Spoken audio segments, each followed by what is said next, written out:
Penyerahan bantuan logistik kepada pengurus masjid ini berlangsung di Aula Bandayo Loiladia, rumah dinas Wali Kota Gorontalo.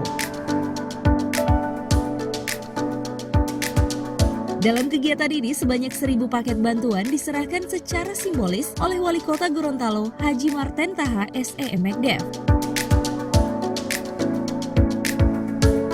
Penyerahan bantuan logistik ini dianggap cukup penting bagi imam, muazin, dan marbot di tengah pandemi COVID-19 yang secara umum telah mempengaruhi seluruh aktivitas ekonomi masyarakat, khususnya di Kota Gorontalo.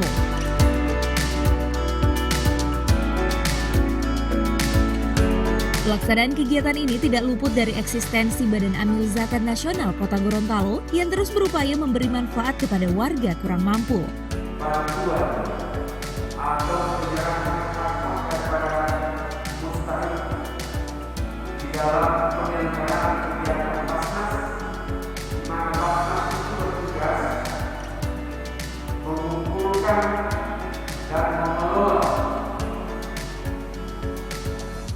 zakat, infak, sedekah dari mereka yang berkewajiban untuk menyerahkan zakat, dari mereka yang berkelebihan pada dermawan untuk menyalurkan rezekinya.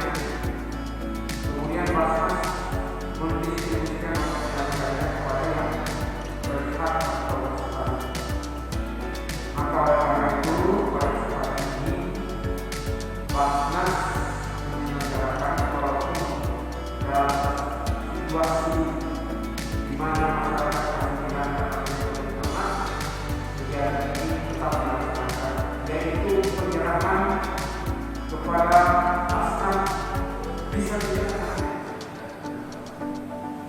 fisabilillah, orang yang berjuang di jalan Allah, para penasihat, para penasihat, dan mereka yang bertugas menjaga keamanan, kebersihan, ketertiban dan lingkungan masjid.